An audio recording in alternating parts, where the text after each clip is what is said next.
folks, today I'm going to show you a very easy and satisfying recipe of making a hardtack. Hardtack, what is it? Not familiar with the name? Well, it goes by different names like ship's biscuit, sea biscuit, pilot's bread, sea bread. But what is really hardtack? So hardtack is essentially a mixture of dried out flour and water and some salt added for taste, baked a few times in the oven just to ensure that all the moisture goes out. And hardtack, tack is essentially a slang word that the British sailors used for food. So hardtack means hard food. So just like I told you, it's pretty hard, and today I'm going to show you how to make this. It's actually very easy. Fun facts here: there is a hardtack in Wentworth Museum in Pensacola, Florida, from 1862, from the Civil War. It's still edible. I mean, nobody tried it, but it looks pretty edible. So the basic recipe is 3 to 1. So 3 cups of flour to 1 cup of water. And optional, you can use some salt for a better taste.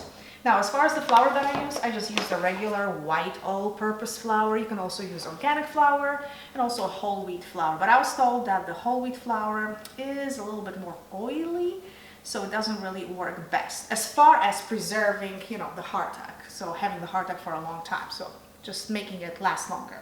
So let's do this. So what you need is 3 cups of flour, 1 cup of water, and 2 teaspoons of salt. So what I'm going to do first, I'm going to measure 2 cups of flour and put it into my mixing bowl. That's 1, 2,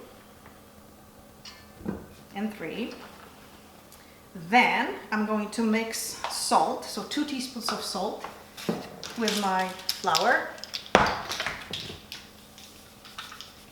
Like I said, it's optional. It doesn't taste as bland when you add salt. Then I'm going to mix this with fork.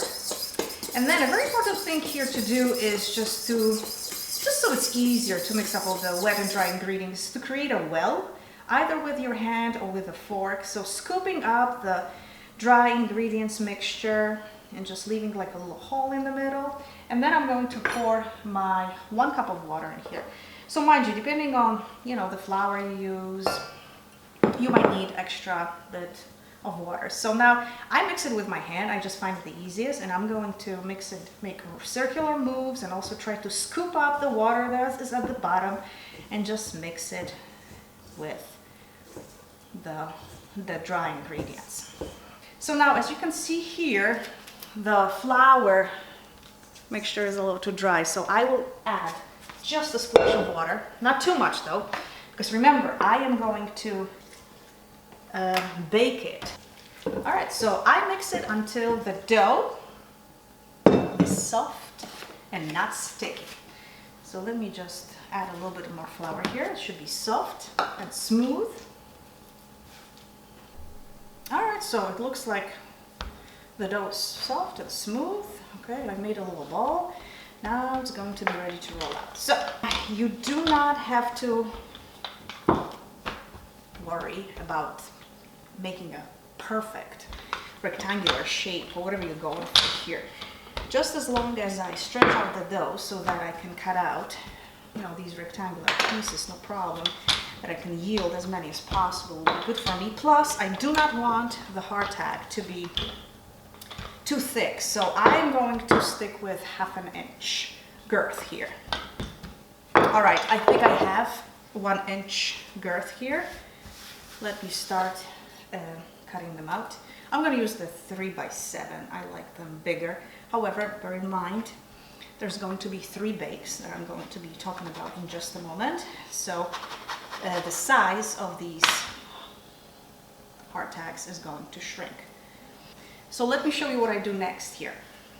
Whatever tool you have, whether it's a straw or a nail, I thought initially I read about a nail being used, but I'm going to make these holes, and I'm going to use the whisk, the bottom of the whisk here, and make about 6 holes, and there you go.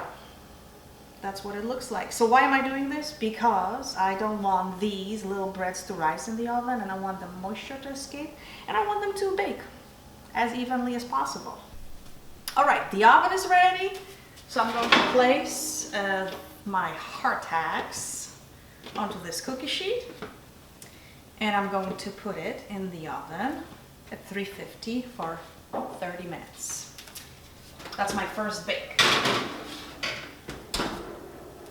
There will be a second bake also for 30 minutes after I take them out to cool off for about 15 minutes. And then there will be also a third bake for 1 hour at 350 as well, after I let them cool off after the second bake. All right, third bake is done. This third bake was 1 hour, as I mentioned. So, yep, my hardtack looks perfect. It's not burned, it's just browned here. And I have these two test subjects here. Mind you, I just made it. Still be drying off after it cools down, but I have these test subjects. Normally, I would say dip in something. Their teeth are young and healthy. So why don't you just try at the sink, the hardtack. How is it? Good. Good? Wow, they really love hardtack. So I really have to hide it from them so they don't eat our survival supplies. Yeah, so if you like the video, please share, subscribe. And also, if you, as you can see, I mean, it's quite a process if you just want to do it, let's say, the right way, just get rid of the moisture. But if you don't feel like making it yourself, trying it out, I will have a link here under this video. You can buy a batch from me and just see how it goes. Maybe you'll get inspired, make your own hardtack. All right, I'm done. Thank you for watching this. Have a nice day, blah, blah, blah. Rah.